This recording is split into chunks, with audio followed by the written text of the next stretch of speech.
see my yeah. Thank you. I forgot to record. Thank you so much. I'm this webinar is our world language series for the 2024 spring, and this series is organized by Nebraska Department of Education World Language Department, and also the Nebraska International Language Teacher Association, and also with our Chinese Language Teacher Association, K-12 Classroom Methodology special entry group. So we are so honored to invite Jiang Laoshi, Zoe Jiang, to be our presenter today.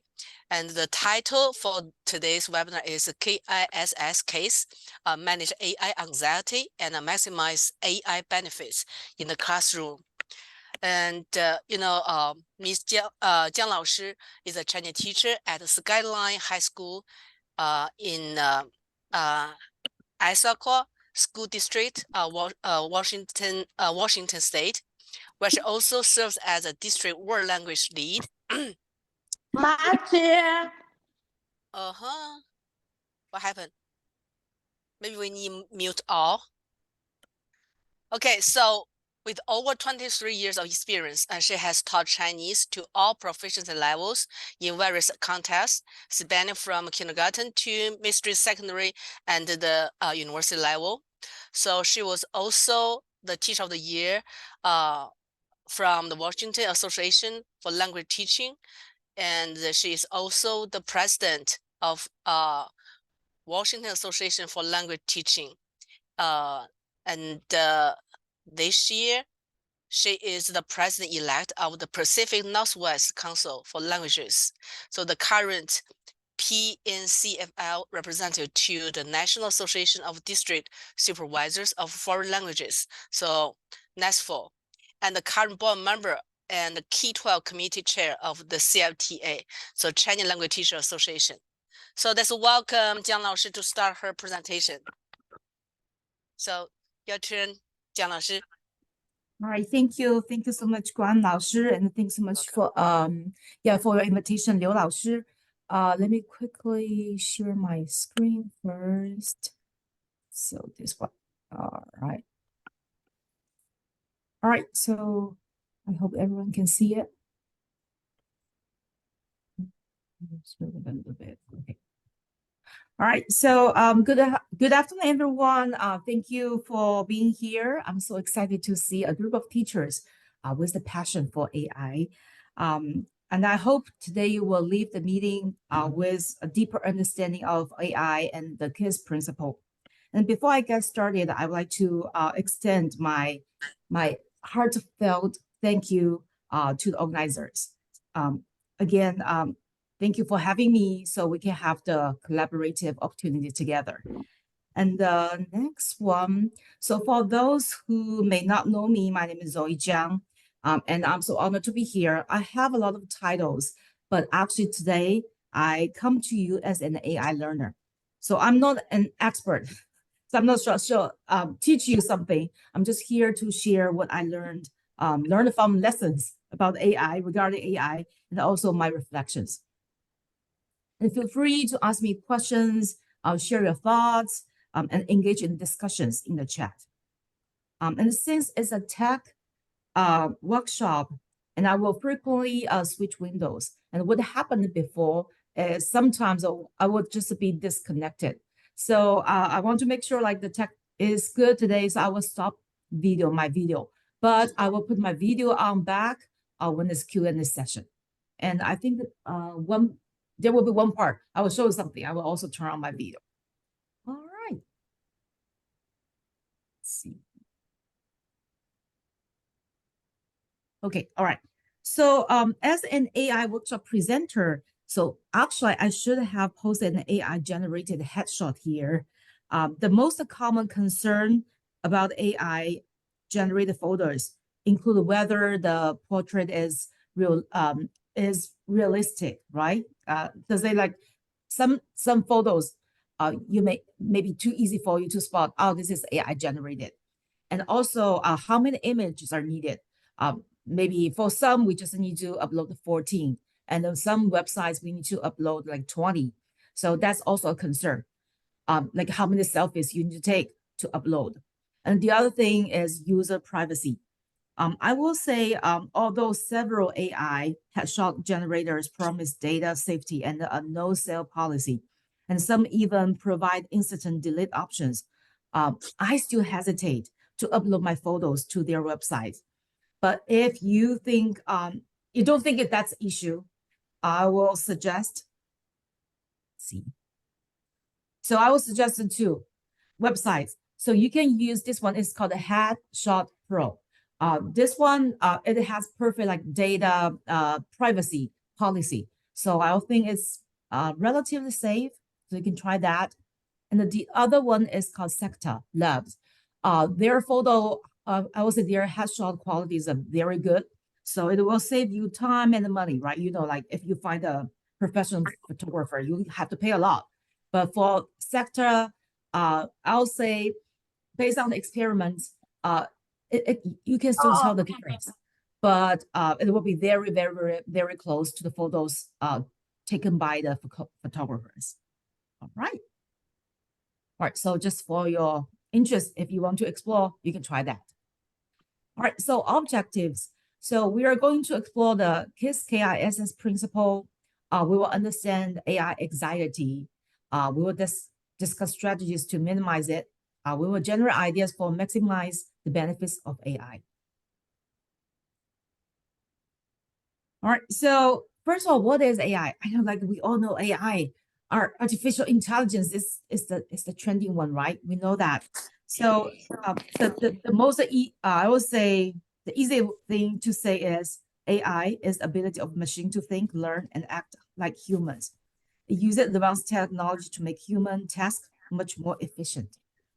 But I need to let you know is because now I think here we are fine. We're just fine with saying AI. But for some situations, or maybe for some occasions, people will correct you. Are you talking about AI or Gen AI or generative AI? So actually, there are two AIs. So generative AI refers to a class of AI systems that have the capability to generate new content. So this is very important. You remember new content, such as text, images, audio, and other types of data. So I'll say a good example is, right, GPT, Chat GPT, or DALL-E. So the other one is, actually there is another one AI. It's called traditional AI.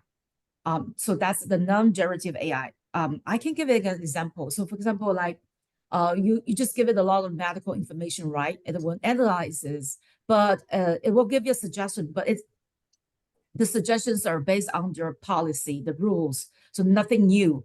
So we'll give you medical suggestions. But for ChatGPT, it will be different. So to be more precise, the AI we're talking about today is generative AI. So I will just say AI, but I just wanted you to know it's the Gen AI. So in the future, if people say Gen AI, you know what they are talking about. All right, so let's move on to the next one. All right, so you may also have heard about large language models, right? LLM or LMS. So most of the examples we see today are related to large language models. So there is actually a small one. So there is also a model called small language models. So we will talk about small one later, but I mean, for the large one, it's very clear, right? We know ChatGPT models are large language models. All right, so the difference is very clear. Even from their name, you can tell the difference, right? One is large, so massive amounts of text data, right? And the other one is small. And the other one is kind of like a local. So we will talk about it later. So why we should also know SLMS. And actually, there is a saying. It says, the rise of SLM will be the future of AI. All right. All right. So let's see. It's just a quick review of the large language models. So actually, the large language models have their roots in machine translation and have substantial, and lengthy history. You can see that. So I also like for teachers, we don't have to be nervous, right? Because machine translation, when we talk about translation language, we are experts. So that's why I also heard someone say like everyone can be a programmer, right? Especially teachers can be a programmer. But in the history, there is a significant challenge faced by LLMS was the handling of context. So in 2017, so a breakthrough occurred with the paper titled "Attention is All You Need." So if you want to know more about AI or machine learning or machine translation, I'll say this paper is very, very, very important. It's a benchmark.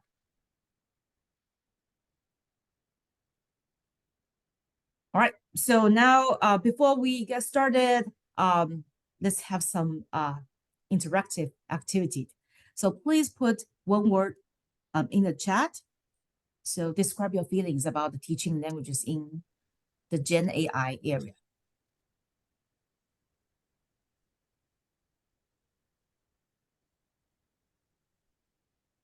No, no words. Oh, curious, yeah, curious. 嗰棵繡球花啲草就嚟食咗佢。Oh yeah, challenge, replacement. Happy, nervous, or try. Helpful. Oh yeah.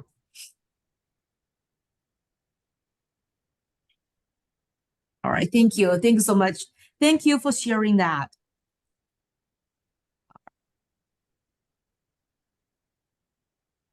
So as technology continues to advance, so teachers may experience anxiety related to, a lot of aspects, right, of a profession.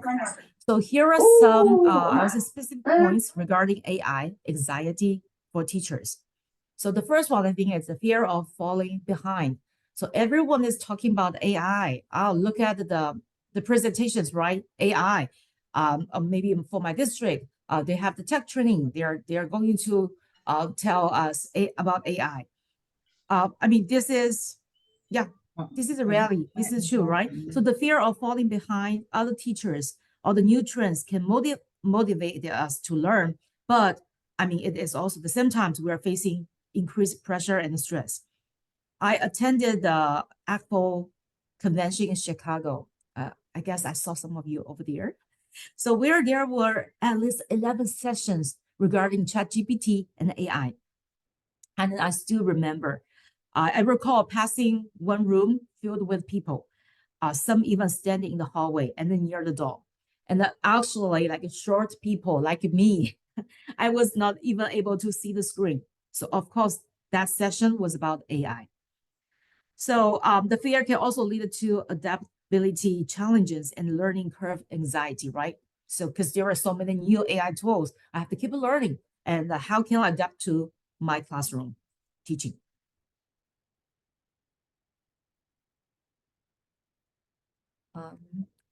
And the next one, we will say, so maybe it was like we depend a lot, right, on technology. So maybe students will do that, right? So students, they can use AI for their homework, right? So we already have the concerns about academic integrity in the face of AI. Additionally, there's also worry that maybe teacher will be also overly dependent on technology, right? Lesson plan, we will let it do the prompts, let it give students the writing prompts. So potentially, maybe it will also hurt our teaching skills. And next one, concern of inaccurate information. So this include like misunderstandings, I would say ethical dilemmas and potential misapplications, right? So this can impact the public, the policy, education, and overall, I will say the trust in AI systems. All right, so let me just quickly show you an example. Let's see. I guess some of you have seen this image already, right? So I'll say these are fun screenshots shared by a person who asked a ChatGPT 4 to draw a family making dumplings. So I will just quickly change to the photos. All right, so can you see the photos? Yes, Ken? All right, so I'll just continue. So if you cannot, just stop me. All right. So I mean, if you know Chinese, it says like 画一家人在包饺子, right? So draw a family making dumplings. So actually you can tell those are not dumplings. So this is a challenge like the ChatGPT-4 or other like Dolly, other, I would say the drawing AI are facing is whenever it's related to the cultural products, right? There might be an issue. So we can move, just scroll down a little bit. Then another one says, oh, 人不够多. So again, so these are not dumplings. So in Chinese, we call that it's 包子, right? Steamed buns. Then another from 人不够多, not enough people. So add more people. This one is correct. So people, add more people. Also correct. So AI, the ChatGPT-4 can understand that. Then say even more people. All right. So why you should make dumpling right indoors, be creative. So outside is very clear. Outside AI understand that. And next one, it says 春晚呢. So 春晚 is like Chinese New Year gala. So we usually in our tradition we watch TV, right? Watch the Chinese New Year gala during our New Year Eve dinner. So that's why it says 春晚呢. And actually we can tell AI is so smart. So here we can see they're still foreigners, right? Not Chinese people. But here AI quickly changed them to Chinese people because AI knows like Chinese people watch 春晚. And the other interesting thing is you can see, I'll make it bigger. You can see those Chinese characters are incorrect. So this is a common mistake in AI drawing. It cannot provide correct words in world language. And it even happened to OpenAI's the new video generator Sora. So we will talk about Sora later. All right, so let's just continue. So why are there fewer and fewer people? So ChatGPT-4 added more screens, right? More screen, more people. And again, even more screens. And next one, it says, please use China as the background. So China, right? You can see the mountain, the buildings, architectures. All right, then they realized what they made were not dumplings. They were steam buns. All right, so here, this is still quite accurate.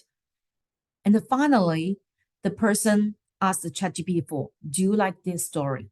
你喜欢这个故事吗? You can guess the answer, ChatGPT-4's answer. And I also asked my students to guess. Almost everyone got it correctly. 不喜欢, right? ChatGPT-4 doesn't like this story. All right, so inspired by, let's see, let me quickly come back. So inspired by that person, I use the dumplings to test different AI tools. This is what I got from Microsoft. It used to be called Bing AI, but now it's called Copilot. So Microsoft Copilot. So you can see the dumplings are still wrong, right? Steam bumps, right? And no matter if the prompts are in Chinese or in English, I tried several times, it's still wrong. But I want to tell you the interesting. So the interesting is Copilot can provide suggestions. Here, like add some colors or make the dumpling colorful, and they show me the ingredients. So actually, I was so curious. I click on this one, make the dumplings colorful, but actually no difference. It's not colorful at all. But I also tried show me the ingredients. You can see the ingredients. It's not 100% correct. So how about the other one? We know Gemini. So yeah, this is the Google AI is called Gemini now. So the Gemini, the interesting is it can draw dumplings. Yes, I'll say precise. Yes, precise compared to the Copilot, right? But the interesting is Gemini now Gemini is banned from making AI images of people. Why? Because the Google chief admits, right, the bias AI tool photo diversity offended the users. So if you want to know more, you can just search the news. So you can see actually there are issues, right, with the AI drawing, or even broader, like AI tools. So we know there is a common situation, right, where the product received from online shopping differs significantly from the seller's photo. So for this one, you can see actually this is the seller's photo. And how about this one? The buyer's photo. So it's totally different. So AI generate photos adds an additional layer of complexity, right? So it's hard to tell if it's real or not, or did the seller trick you? All right, so let's move on to the next one. So we also have that the concerns of like loss of creativity and critical thinking. So let me give you another example. So how does the free fried egg look like? It's this one. All right, so what do you think? So do you think AI is creative? Is or is not? So let's just see. Here again, the question. A person asks AI to draw a fried egg. This is also very precise. And then move on to next question. How about this one? So what does a $50 egg look like? It's thicker, right? And actually, this is like picture talk, right? You can ask your students, ask them to predict. Like this one, I asked them, oh, now tell me, like, what does a $5,000 egg look like? So my student, so they said, oh, it's even thicker. Is it true? Oh, here. So actually the eating environment is also very important, right? So it's different with fancy utensils. All right, so next one. How about this one? Now, what does what was it, like $500,000, right? Look like? Oh, with diamonds. Now, how about this one? Like 5 million, right? 5 million look like more gems. And how about this one? What does a 50 million egg look like? Very fancy. And the last question is, now, please draw, right? So 500 million. And so could you imagine 500 million? And then I also ask my students, right, this question.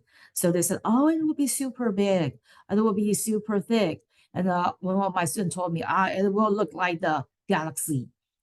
But actually here, right, the egg made by mom.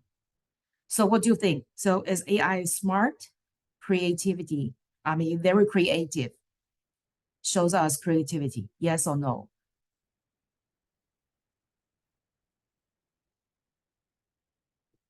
So actually, the advanced language models like ChatGPT 3 and 4, they can demonstrate a form of creativity in generating content. So these models actually, they can produce human-like text, right? They can create a poetry, they can generate ideas, and even they can compose music. But we need to understand is it is crucial to understand the AI creativity is different from the human creativity. So that's something you can also teach your student. So AI creativity relies on patterns and information present in the data it was trained on. So that means like we feed them like with data. So actually it doesn't have emotions or original thought. So we can see actually this image can be surprising, entertaining, but it still lacks the deep understanding, the personal experiences, and the emotion. So it is us, not AI, that understand and believe that the homemade meals like this one, right? Our family prepares for us are priceless, filled with love, and I will say the cherished moments. All right, so let's come back to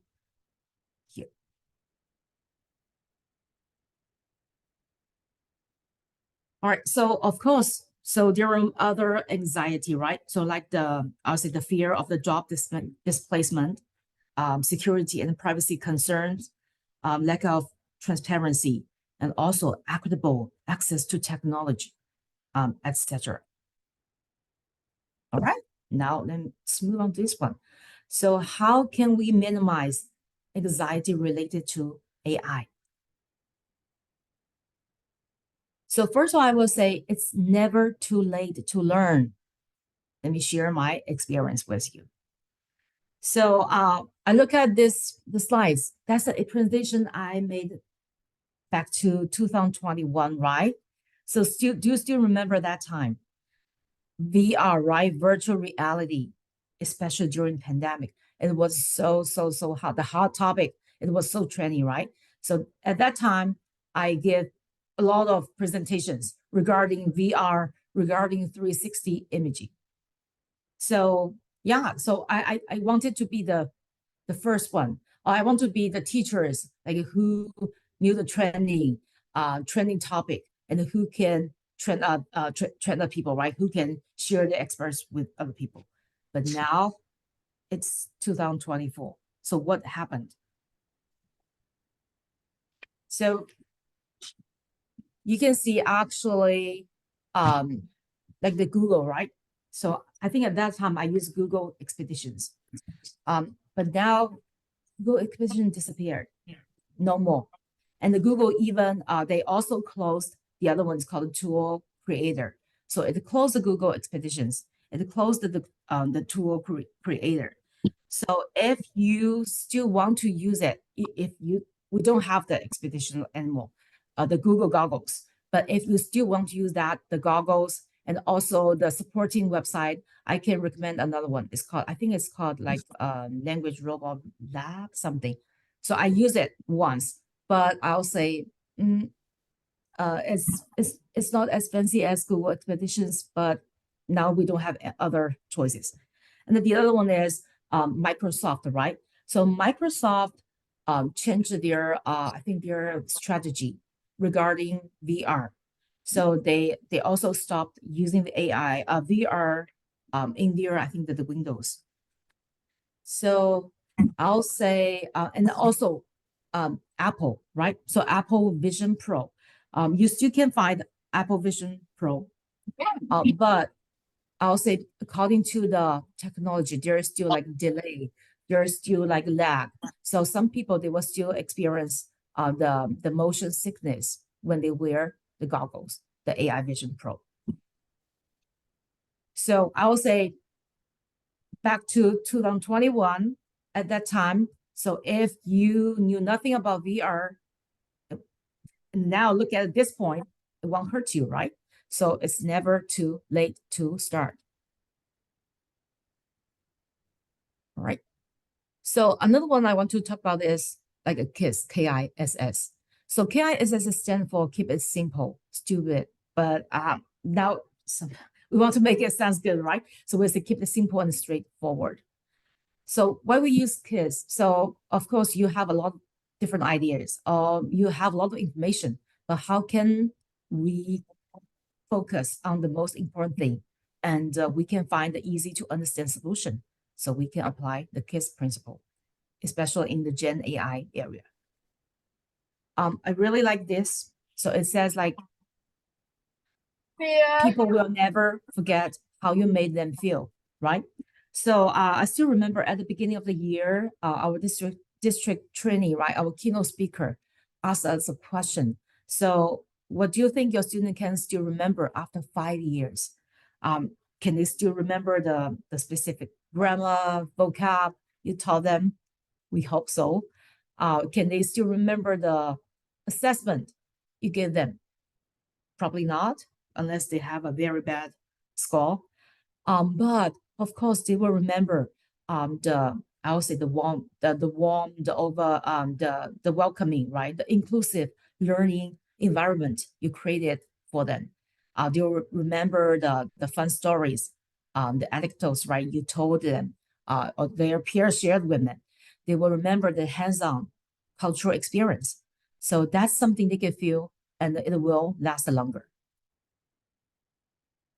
So I will say AI or the high technology, they're like they're like nouns, right? So we know nouns always change. So some may be outdated and there will be always new coming. But verbs can last longer. So what kind of verbs? I mean, when I was a student teacher, I learned Loom taxonomy, right? But now it's still working. So look at those verbs. So I was like, those verbs are the key points we should focus on, and AI can support us. But which are more important? Those verbs, right? The pending verbs. The verbs appear, the verbs happening in our classroom every day, but not AI. All right, so now how can we maximize the benefits of AI? So I would like to, first of all, I will say students are the learners, right? And actually our classroom should be learner centered. So we need to know like how they think about AI and how they use AI. So actually I give my students a survey. So I use Microsoft Forms. So probably you will have a question about like what's the difference, right, between the Microsoft Forms or the Google Form. Yeah, actually I use both a lot. So you can see, I can show you. For the Microsoft Forms, something is very cool is now the theme is supported by AI. So what does it look like? So when you type your title, actually it will give you some themes. And I can tell you the themes are quite cool. So this one is okay, it's not very cool, but some themes are super, super, super cool. I would say very attractive. And it also can play music. But I think that's distractive for my students. That's why I turn off the music down. But if it's not a quiz, right? Definitely something you can try and make your survey totally different. All right, and the next one, let me come back. But I still love Google Forms. So here's a QR code, so you can try it. Why? So I made a 360-degree, that's what I made before, 360-degree scavenger hunt. So about my school, I use the Google Form. So there are some functions I have to use Google Form. But for Microsoft Forms, I will say the immersive reader is very helpful. So especially for the students who might need a translation help, right? So they can use that. Or they need a sound, the audio support. So they can also use the immersive reader. So Microsoft Forms and Google Forms, I would say they're just like apples and oranges, right? So both are very useful.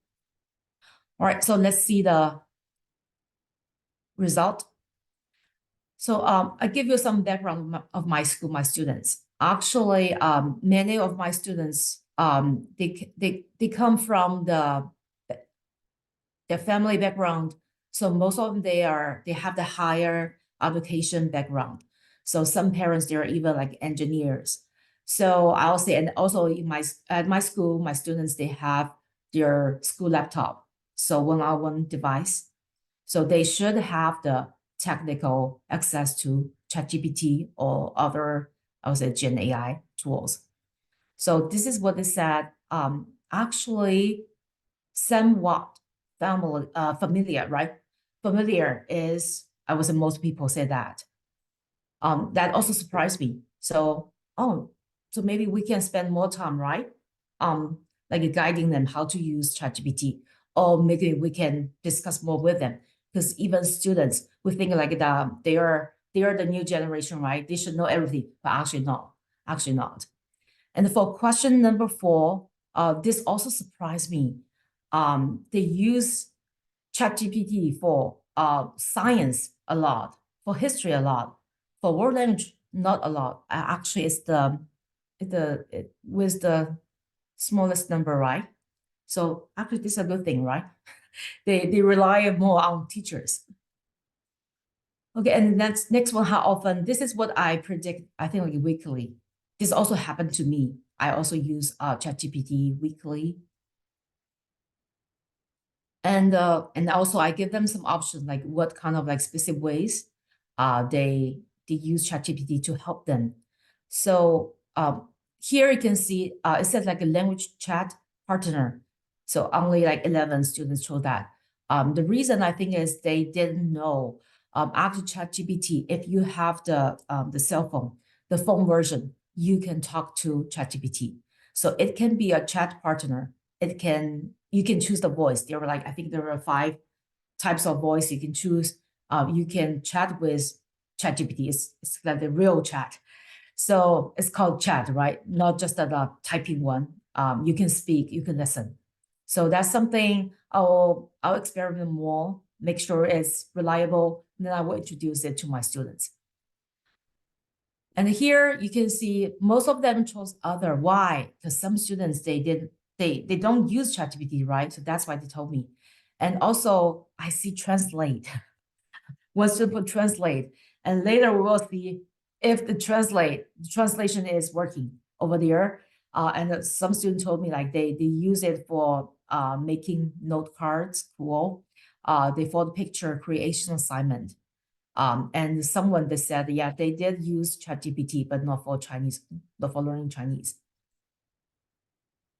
And how accurate and reliable? Yes, I would say it's like a medium, right? So yeah, most of us also, I would say, we also give that kind of like average rating is medium. We still need more time, and it's still good because anyway, ChatGPT is there. You cannot just deny it, right? It's a trend. All right, but I will say this is very helpful. So when you use Microsoft Forms, click on Insights. So those 2 questions actually the data related, because for the people who I would say who rate ChatGPT high, right? So maybe that means they use ChatGPT a lot. So maybe their answers will be more precise. So that's why I like I like the Insights function. So it will give you a better data. And the next one, so other general Gen AI tools, it's not a lot.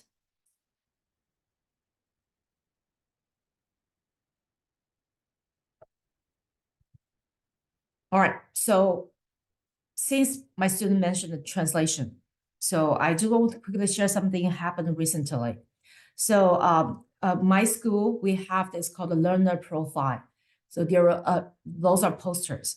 So something interesting, like I think like 2 years ago, they asked me to translate the profile.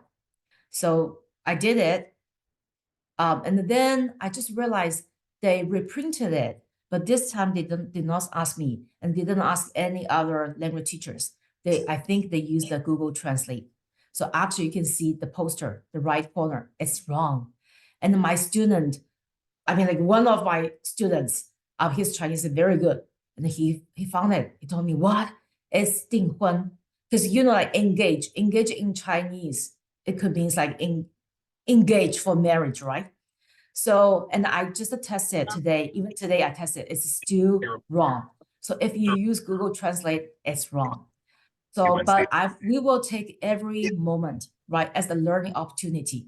So actually, I just switched those 2 posters. I put the correct one I have in the hallway, but I put the wrong one, the mistake one in my classroom, and I draw an arrow.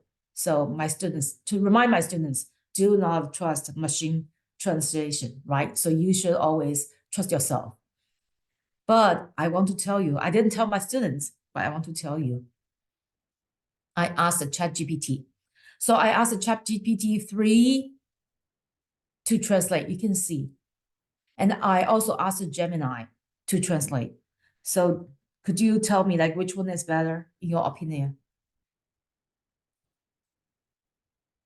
I'll say, to me, I would say like Gemini is closer to my translation because we know like 积极参与 engage is a title like subtitle. So for the other like paragraphs of the posters, they're all for Chinese characters. So engage it could be 参与 just a 参与, but I would say Gemini is quite smart, right? It realized it should be like 4 choice characters. So it added 积极参与. And I also tried the ChatGPT 4. I would say it's very similar, very close to the ChatGPT 3. So no difference. So I would say for translation, Gemini is better. But I didn't tell my students you can translate. But I guess they will figure it out. And also, since we are talking about ChatGPT, so maybe we can talk more, we can say more about that. So Gemini and the ChatGPT, you can tell the difference. So Gemini, it can tell you, right? So it can speak. So with the audio support, but ChatGPT, no. ChatGPT 3 or 4, no. So this is the difference. But for information, I'll say ChatGPT 3, ChatGPT is better. I'll get more ideas, better idea. And I also compared ChatGPT 3 and ChatGPT 4 because some teachers ask me if it's worth to pay the $20 a month, right? So I will say, if possible, if you have the budget, also ChatGPT 4 is better. Why? I tested. So for this presentation, I asked them about the idea of the K.I.S. principle. For ChatGPT 3, it can give me clear bullet points, but ChatGPT 4, clear bullet points, and also it tells me I should use what kind of like examples. Not the example I'm using today, but you can tell like, so ChatGPT 4 is, I would say it's much better. And also the knowledge, I think the knowledge cutoff date is later. So you have more new information. So some comparison. All right, so what I did, how I used the ChatGPT 4 or the other one I call this, used it to be called Bing AI, right? Not Copilot. So I asked my students, it's a review lesson. So I say, now you can choose one word from each lesson we learned. For semester 1, we learned 5 lessons. And I needed to make a sentence. So make a prompt and give it to ChatGPT 4. Either you have ChatGPT 4 or you may have you can use the Bing. The Bing Copilot is free. Or you can use Gemini, right? So my student, they got a lot of photos. It's very interesting. So for this one, this student is a huge fan of Confucius, 孔子. So I think he wrote like 孔子一边 at the same time 一边看朋友，看病人，visit a patient，然后一边点菜 order food. It's not.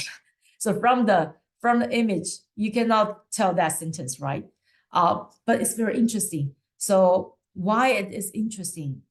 What happened to my IB students? Because IB students, we have the internal assessment, so they have to talk about that picture. So what happened before is they just look at the main idea. Oh, this little girl is eating at a Chinese restaurant. That student is writing calligraphy. So, but what happened is they need to talk for several minutes.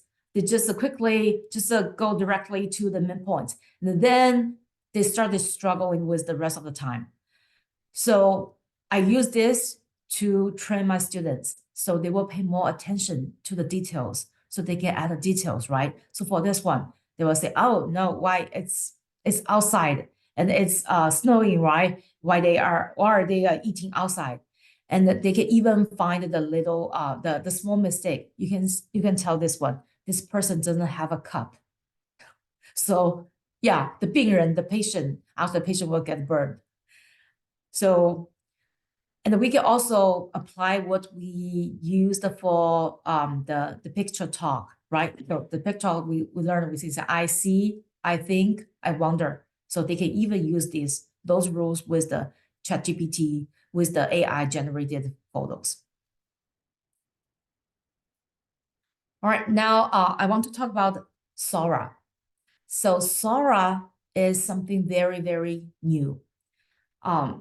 So if you search Sora, actually it will come out, another Sora will come out. So another Sora is, I think it's something, a learning application platform for K-12. So you will get some information, maybe it will confuse you. What is a Sora? So when you, I'll say, when you search please use OpenAI Sora. It will give you the yeah, I put it over there. It will give you the precise research results. So it's just like a ChatGPT, right? So you give it a prompt, and then it will make a film, make a video for you. All right, so let's quickly take a look at Sora. It's here. So we can see some examples here. This is I think this is the most famous one, right? A lady is walking, I think, in Tokyo. Just like I mentioned before, so ChatGPT has the problem with languages. So Japanese teacher, our Japanese told me the language on the billboards actually are wrong. So there are some mistakes. So this is something good for us, right? So because we are language teachers, we cannot be replaced. They still need us. But from here, you can look at the scheme, right? It's so realistic. And there are more examples. If you have time, you can just explore. Give the prompt, then it will create a video for you. Different style.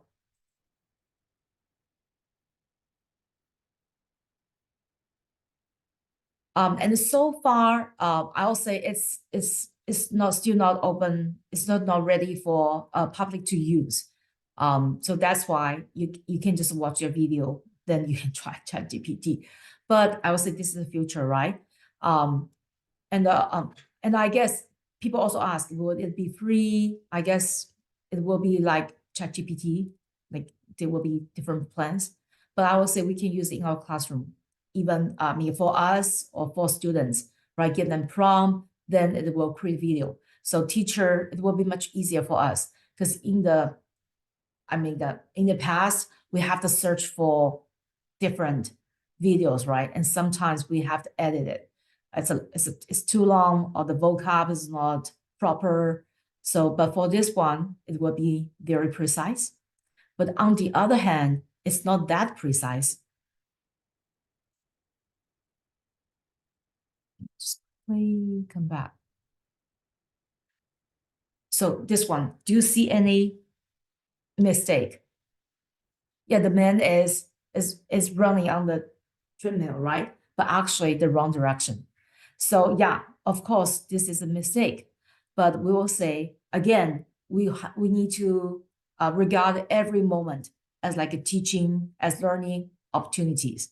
So we can do movie talk, we do a film talk, right? So students, of course, they can say why something is not working correctly. But that still makes sense, or something else, right? That will help them develop their critical thinking skills. All right, so there are other AI tools. So if you just like this one, I just show you here. Here you can see, you can always search, right? Best AI tools for teachers. There are a lot. And I will say the list. Actually, the list can be updated like monthly, weekly, because there are so many new things. But let's come back. Let's quickly talk about this. So for the AI, the chatbot, we talk about the ChatGPT 3, GPT-4, Gemini. There's another one. But I will say I use ChatGPT-4 and 3 the most. And the next one, I will say Magic School AI. If you have budget, I will definitely recommend Magic School AI. Because like if for the question well, the bit, they can help you. They can give you questions. They can analyze, right? They can analyze the PDF you upload and give you questions, give you assessments. But I would say Magic School AI is just like a system, more systematic. So it will give the lesson plan, then the questions, the assignments, the feedback. So it's I would say it's like AI Costco. So I would say definitely try that. And for tone, So it can generate the slides for you. So I'll say I tried it for several presentations. It's helpful, but not that helpful. We still need to spend that time because we want to put our personal stories, different images, and then I'll say it can give you the text, give the guideline, but the outline, but it cannot replace human being. And next one is Quizlet AI. So a lot of teachers use Quizlet, right? So we know Quizlet, there is a Quizlet Q chat. So some students, they like that style. So they don't want to do the flashcard. They don't want to do the games. They want just a chat with the Quizlet Q chat, then to learn, because you can ask them, it will also test you. And the Quizlet AI, it helps you more. So just like my student mentioned, right? So my student can upload a PDF, then it will help you generate different things you want. But for Quizlet AI, I'll say it also happened to other like AI technology. So when it's related to Chinese, I will say it's not that precise. Also, because I compared it with Spanish teachers, but I believe they are updating, they're advancing their technology every day, right? So I think it will be better and better.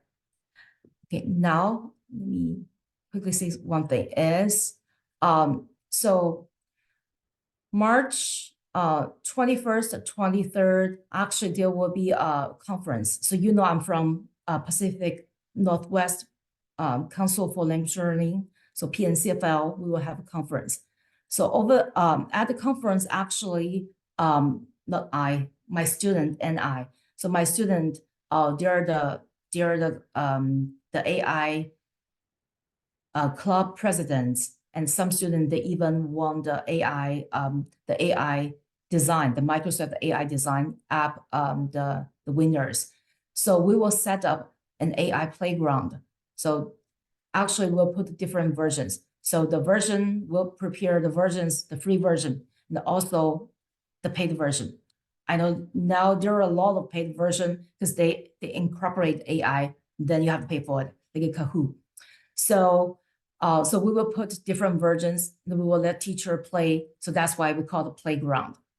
But I know, so maybe you have a question. You say, now I'm on the Zoom meeting, right? How can I attend? So if you're from Washington State, that's great. So I'll encourage you to go over there. So let's just try them together. But if you're online or if you're from other states, I'll say I'll leave my contact later. You will see it on the last slide.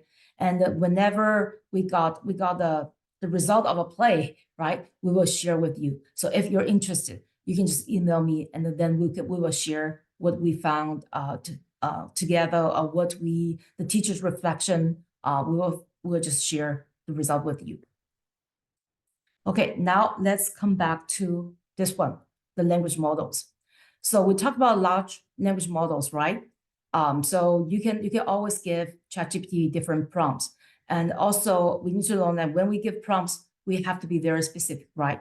We can give the audience, the target group, also the words you want them to use. So that be specific, be clear. That's one thing very important.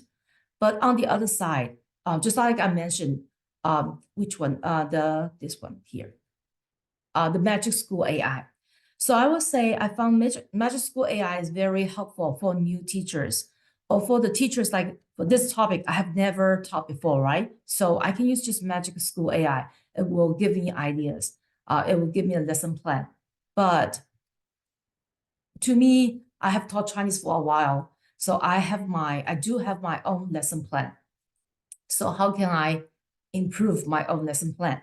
So one thing you can do is, of course, you can put your lesson plan, right? So for ChatGPT-4, you can give a PDF file. So you just upload your lesson plan. Then you can ask for feedback, how you can improve, right? And this is something you can do.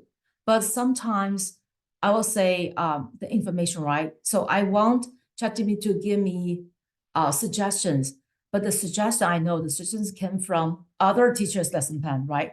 Because we feed them with lesson plans, then ChatGPT can give me suggestions.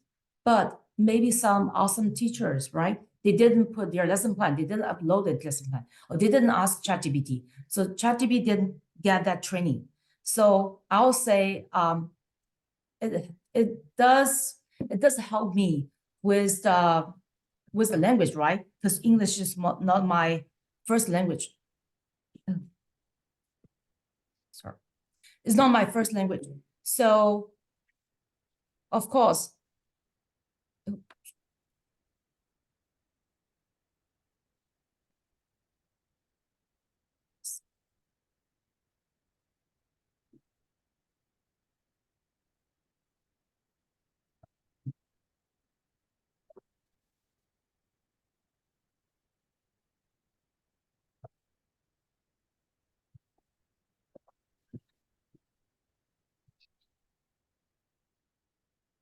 oh,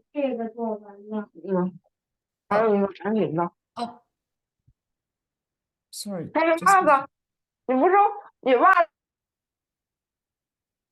sorry.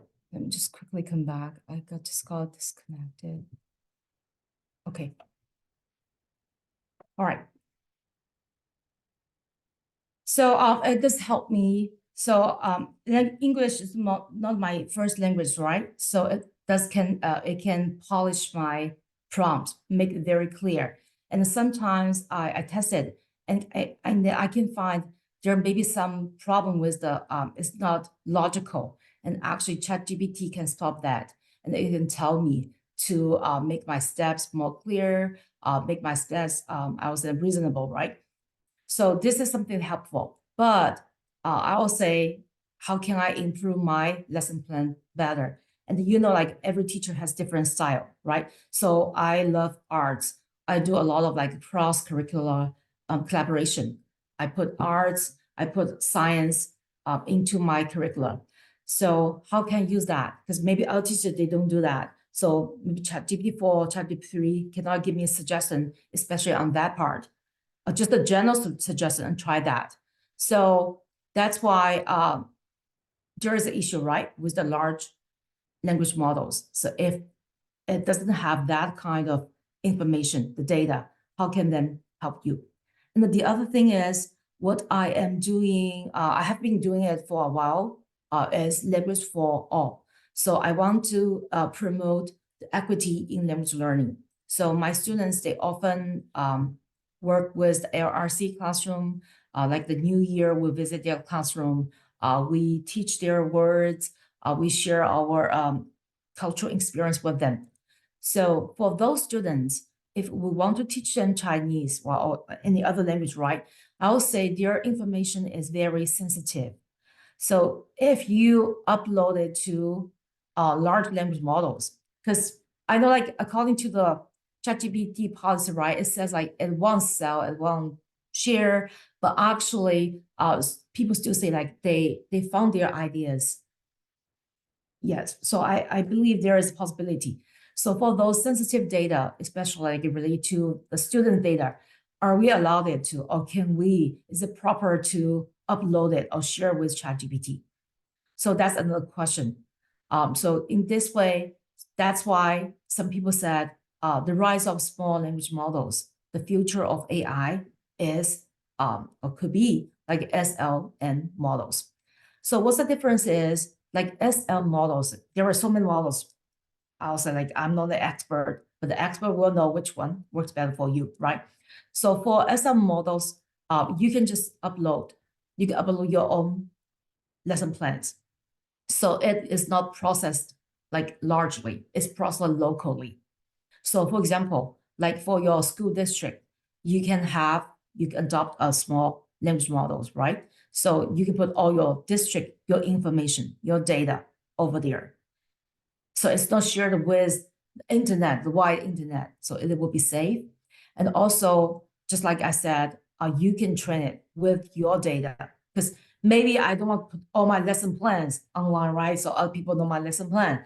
So I just want to use it for myself. So you can use the small language models. I give them my lesson plan, assessment, everything I have, then it will learn, the machine will learn what kind of style I have and what kind of, usually what my expectations I have for my lesson plan, for my assessment, for how I want to give my student feedback, but what kind of feedback style I prefer. So that's why it's called SLM models, right? That's what they can do. So this could be a future, but we don't know. Just like I said, like it's the technology is always advancing, right? So maybe next time, next presentation, or maybe next year or this year's ACTFL, there will be something new. But how can we do the small language models? There's another thing I want to share with you. So just like I mentioned, my students and I, we will start a program. It's called Lingua Genie. We looked for logos. They're interesting.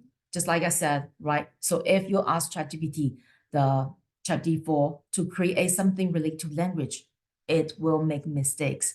So can you, the prompt was like hello in different language, but can you, how many language you can tell? I just saw a lot of mistakes. So then, but of course, we chose this one, right? So we just make it very simple. So this is our new logo. So we will launch our Lingua Genie. So so we want to do something else. We want to test it. So if the small language models will work better for language teachers, for teachers. So this, again, we haven't started yet. We will launch it at the conference, at the PNCF conference. But if you are not from our state, if you're also interested, also please email me so we can work together. So I hope we can make the first successful small language mode, right, for language teachers together. All right. Okay, all right. So now I have some time for Q&A. There is a question. Thank you very much. There's a question from the chat. In which AI tool is from Jiang Laoshi, from Zhang Laoshi, I'm sorry. Which AI tool is a good choice to generate photos we need? Like phone photos for students to practice describing appearance or IB oral test related to photos. I will say actually when it's related to AI, we need to be careful because sometimes the technology is not available. For example, in our student district, so my student they use the school laptop, so we can control that. We can just ban it. So this is if your school district does the same thing, you cannot do it during the class, right? So like what I did with my students, I asked them because some of them they use their personal device, right? They can do it during the class, but the more people, students, no, they told me no, it's banned. They cannot do it. So I just assigned it as an homework. So they went home, used their personal device, then they generate it. And also, just like I said, ChatGPT-4 is you have to pay, right? We cannot force students. We cannot force students to pay. So we need to find the free as possible, right? The free tools for them. So, but also teachers, you have to test it first because sometimes just like the Gemini, right? Gemini, the photo. If you look at photos, you will be shocked. Just Google search it. So that's why it just give us warning, like teacher, you have to practice, you have to test it first. Then you ask the student to do that because you don't want like parents complain, right? So I will say, just like I mentioned, those two are free, the Copilot, the Bing Copilot, Microsoft Copilot, and the Gemini, they're free, so student can use it. So for IB, we tried it. We tried this, I think like my student tried, but actually we played a game, it's called like karaoke. So my students, they went home, they created sentences. I give the IB themes. So like you can choose one theme, so everyone will be on the same page, right? So they created photos. Then we put all photos together. They give photo to each other. So for other students to describe. I'll say, because since AI is not, I will say it's not a perfect technology, right? Actually, we made the photos, we saw a lot of mistakes, very funny. So like students, they decided the Chinese restaurant, right? Actually, that person in Chinese restaurant just ate the cake. It's very funny. So they said, why that person ate cake? And then, but my student, they made a good story, interesting story.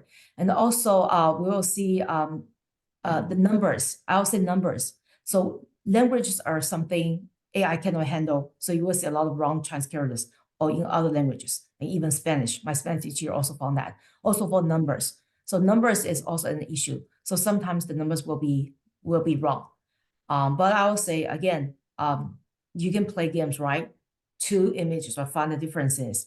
Yeah, you can say ask them generate different versions, and you can ask students to compare different versions. This will also help their improve their speaking skills. I hope I answer your questions. And also, yeah, process bounce. I will say AI, I will say teachers, please spend some time on AI. Why? Because AI is the trend, right? There's something else for us is we want to advocate for our language programs. So in the past, we put on the flyer, right? Oh, this is good for your brand, right? Oh, you know the economy, right? Global business. We have heard those things so many times and for so many years. Does it work? I would say like maybe in the past or maybe now it still work because I know China is still the biggest trading partner of Washington State. We can say that. But I would say when you say this, when you share this information to your policymaker, it's not new to them. But if you talk to them about like AI, about how AI is doing in your classroom, that's another, I would say, another thing to draw their attention. Another thing we can do to promote, to make our program more visible. So that's why I would say maybe we can invest time on AI, especially for Chinese teachers. We can do that. That's why I invite you to, we can work together. So we can do some projects using AI, how we use AI wisely. Then we can share with other teachers, we can share with school, with district, and even I will say nationally, right? So that will make people feel like, oh, so your language department, you're not isolated because you are closely connected to STEM. So that's, I think, like this is the biggest point to me. That's why I want to use AI. And the other thing is I want to quickly share, I have time. Let me quickly turn on the video. So I asked my students, because we look at the AI information, actually AI is developing so fast. I remember I showed my student, I think like infographic about what AI can do, but actually it's changing. So when I show my student that infographic, it's wrong. So it says, I remember it says AI, ChatGPT cannot talk. Now ChatGPT can talk, right? So this one we call the time capsule. So my students, I don't know, if teachers, you know this graph, this is kind of cool, right? So a piece of paper, you just cut it, 7 cuts. Now it has 8 boxes. And you put this one, you can see it. So there are 2 paper slips, right? So you just put underneath. But it's zigzag. So I asked, let me just quickly, I'll just stop sharing so you can see me clearly, okay? And let me move the blur. Okay, all right. So I asked my student for this one, I asked them to write AI can do what? So 1, 2, 3, 4. And then the other one is AI cannot do what for this point currently. So they put it over there. And then you can open it here. So this is like open the door to the future, right? So for this part, I asked them to write what they want, their wish list, right? They wish AI could help human being do 1, 2, 3, 4. And this is their own wish list. So I hope AI can, because AI can become my friends and blah, blah, blah, blah. So 1, 2, 3, 4. So why we do this one instead of just a piece of paper? Why it's movable, right? Because this one, I also find something we can recycle, we can reuse. I don't want to buy new stuff. So this is, this is a tennis container, right? But we call it time capsule, 时光胶囊. So my student, they designed their cover, their name, about AI, and also they wrote the open time, the open dates. So we will open it 3 times. So the first time is at the beginning of this semester, they will open their time capsule to see if there's something new about AI.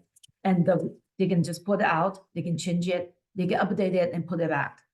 And then they will open it next year. So I think that it's the June 1st of 2025. So I just say, oh, next year, if you still take Chinese, I hope you can take Chinese. Now is their season, right? So you can open it to see what happened to AI. And then I put in 3 years. So I also in 3 years, I guess most of them are not with me, right? But I say you can give it to next the future Chinese student will open it. They will see what you wrote. You can also I ask them, they will add a note to write to future Chinese class students. So they can still update it. They can see, so they can tell them what we use AI in our classroom. And maybe in the future, when they open it, they say, oh, AI is different, right? So I hope when we open it, there will be some surprise in the future. Yeah, that's my sharing. Let's see, is there any Adobe? Yeah.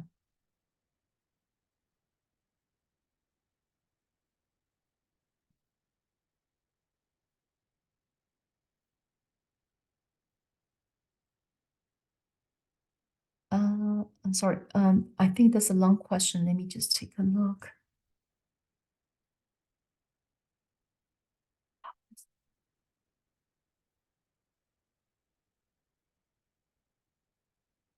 So you said like you asked 今天是几月几号?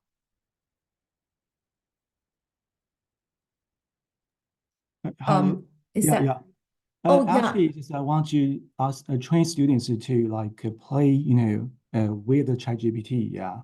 And they have, because they are just the beginner level students, so they just learned very simple questions like what's your name and what's the day, something like that, But I tried first, yeah, but I cannot get the correct answers from. And sometimes the ChatGPT say, "Oh, I'm not a person." So if we want to like ask what's your name, and they cannot just answer. But I know that we can assign the role to them, but sometimes also the answers are quite long. And so also give the answers and the students maybe cannot read. So because from your questionnaire, and one question is mentioned that, and in what specific way has ChatGPT helped you or something? And one is a language chat partner. So I want to know something more about that, So how do you train students and use ChatGPT and to maybe as the language chat partner? I will say, first I just tested. So if I ask ChatGPT 今天是几月几号, it can answer. They will say, "Oh, I will not tell the time, blah blah blah." Yeah, no answer from it. Yeah. Oh, I guess maybe it's updated. Because But I use just the version 3.5. Yeah, it's not that's the version 4. So maybe the answer is a little different. I don't know. I just Because use like you mentioned that I don't want students force them and to use just the paid version. Yeah, maybe they don't want to Have you for tried that. School AI? School AI is also an AI platform, and it allows teachers to create space for specific oral practice. So you can set the scenario, and you can assign roles, like AI, assign AI to be for example, tour guide, and the student as a newcomer to the city, and said you tell specifically what kind of conversation you want your student to have with AI. So the AI will play the assigned role. So your student will interact with the AI, and AI will also provide feedback for your students. Oh, thank you so much. Yeah, that's really good. Yeah. And you can set, it can be different language. You can say Chinese, have this conversation at Chinese novice high level. And so it restricts the language plus complexity. So it will be on the same level. And also it gives feedback for language and culture as well. Culture a little bit.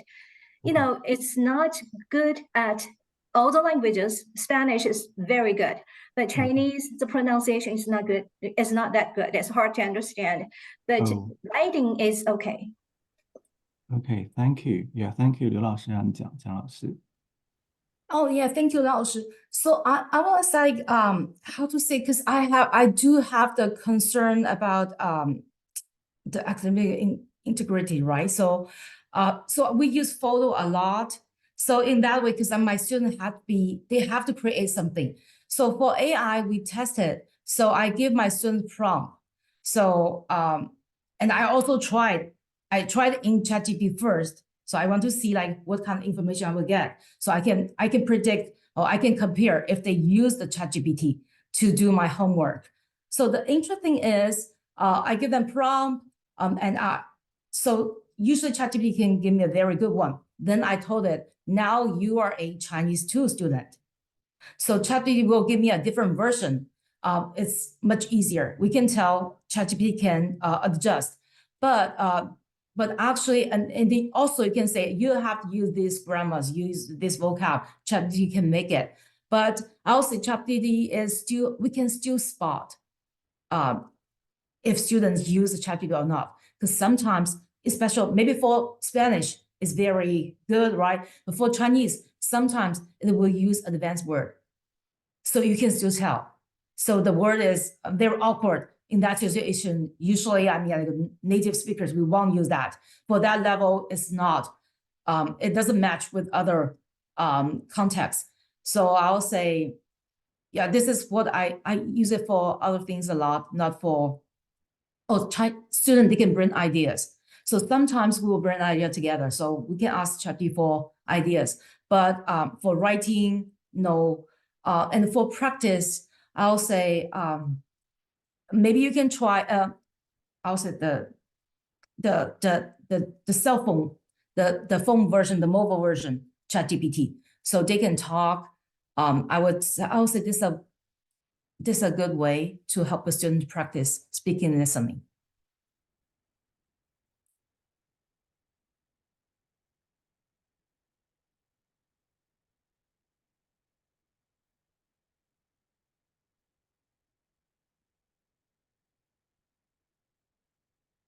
All right, I see the question about funding. So I don't know like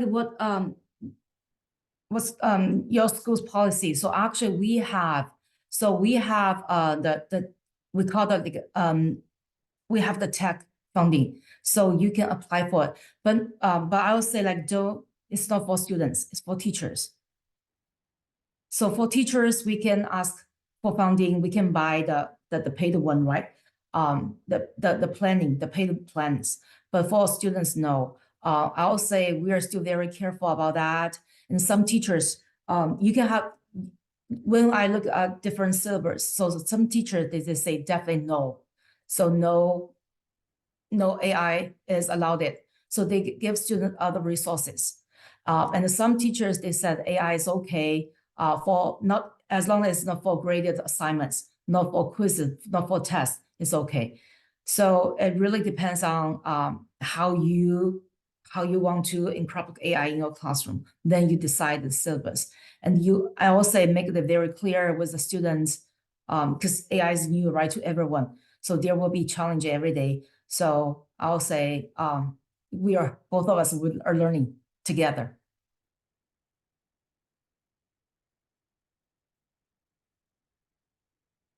And another thing is for something very useful is because I teach IB, right? I teach IB. So there are a lot of IB materials. So actually you can you can give ChatGPT and ChatGPT will tell you so which words are mostly used, the commonly used words.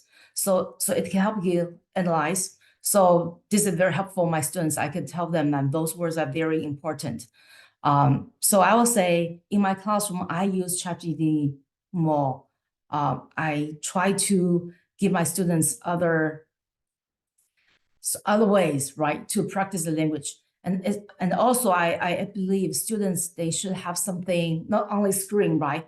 They should have something they can manipulate. They can use their opportunity to connect with their peers, not just the machine. So since we are here, and I also told my students, because everyone has access to ChatGPT, to AI, right? I mean, we're talking about the free one. So, but if you also use it, you just lose your advantage, right? Because you are taking language classes. If you still use that, rely on ChatGPT, you just lost your advantages.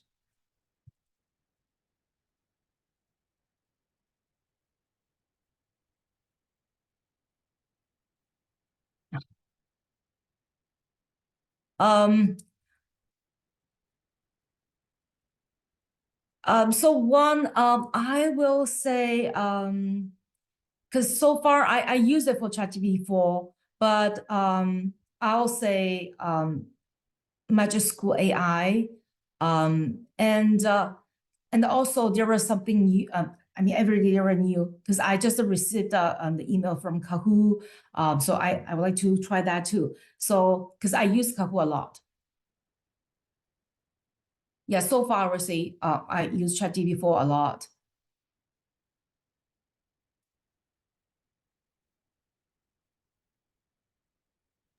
Do you mind I unmute myself? Can you hear me? Yes, please. Yeah, so I just wondering, it's kind of like a debate for myself because, language learning take a lot of effort and time, especially for high schooler. And high schooler, they have a lot of things to do, okay? So this kind of debate, so some of the students, they do need, like, they use, like, Google Translate on the AI, I can tell.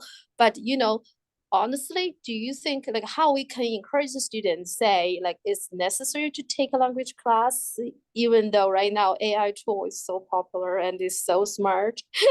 I mean, this is like not like for the students, but it's for us to think about it. I mean, as well. How I need to convince myself in order to convince the students, right? So sometimes I said, really, it's really necessary. Like even myself, I think that maybe culture is the directions, since the language itself is like so smart right now. I don't know. It's just that this discussion is kind of a topic that we think about it. I for myself, sometimes I kind of have doubt. I'll say like I also changed my practice. So in the past, maybe I just give them a big like task to do, right? So it will be very easy for them. Maybe it was too challenging for them. So they say, oh, I need machine help, right? I need a Google Translate or I need a ChatGPT. But now what I do is I break it down to small tasks. And so for each small task, they have a lot of different opportunities, right? Speaking, listening, writing, reading, and they can work with their peers. I put games, and every time try to make something new for them. So we know what are we learning are old, right? The content, but try to make something new. So they fit. It's like playing a game, right? So just like one task, one time, one step. So they finish it. So at the end, when you put everything together, they're willing to put what they finished together because that's what they made. So they're proud of that.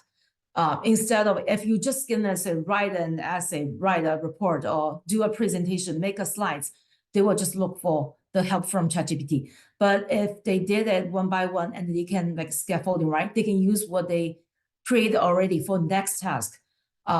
It's different. So I tried it, I compared, and I think like more students they wanted to work on their how to say they want to use what they have instead of just easily Google Translate it.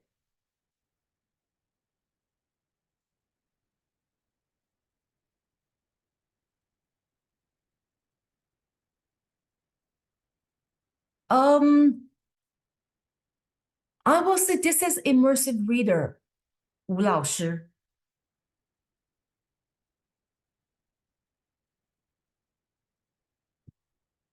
I don't know if because I use Canvas. Yeah, I use Canvas. There's immersive reader. We use it a lot.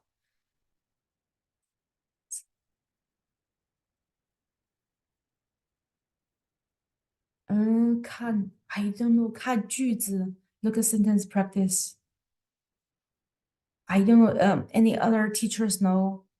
Is there any AI tool we can look sentences and practice typing?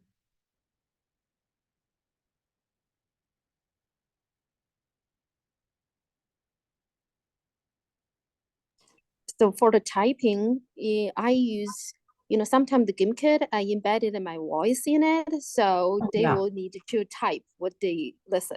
That's what I ask a student to do. Yeah.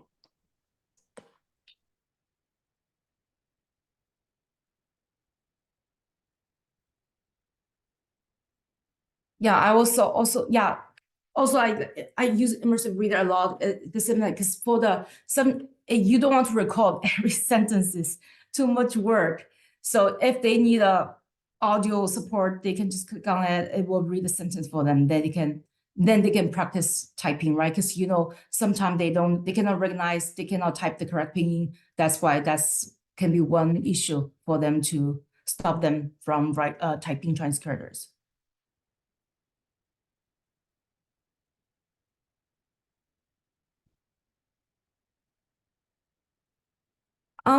It's not just, I mean, like, it's not AI. I mean, even like for Google Translate, it can do it, right? Oh, you want I understand your question here. So you want a file, right? Not just a read.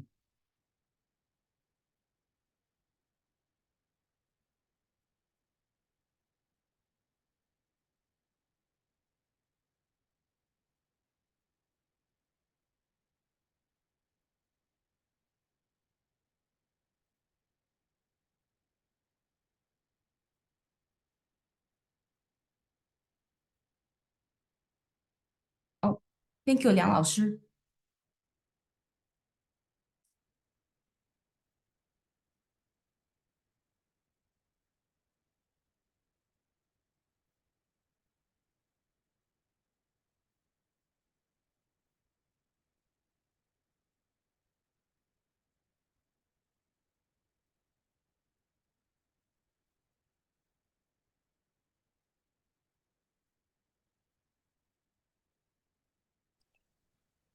Okay, oh, I'm sorry, I forgot to. So I'll just put my email address in the chat.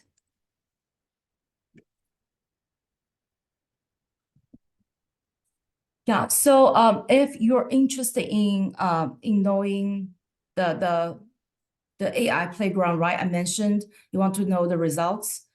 So feel free to email me and I will send it to you. I think our conference is, let me see, is 23rd. Yeah, so I will send you our results on 24th. And again, also, if you want to explore more, right? If you want to try the small language modes with us, you can also email me.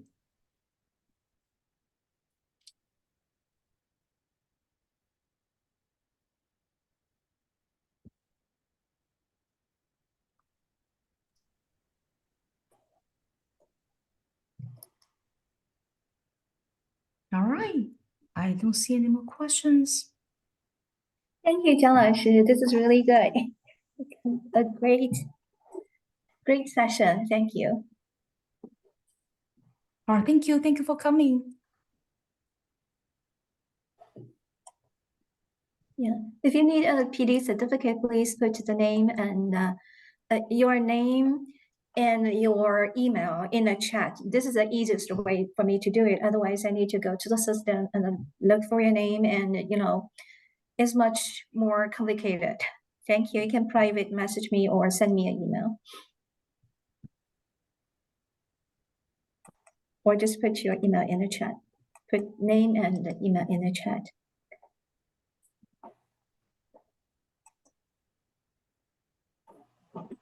Jiang 老师, you said the conference, there's no way to join online, it's in person, right? No, there is no, yeah, sorry. It's actually we're so Go excited. to It's your the first session. time. It's the first time, first in-person conference in our 75 years history. So that's why we really want to make it in person. Okay. But again, I'll just say, like, feel free to contact me because there will be 5 ChatGPT or AI sessions at the conference. So there will be a lot of information. So yeah, so feel free to email me. Even maybe I will forget. You just email me, remind me so I can share the materials with you. Thank you. Thank you. Thank you for having me.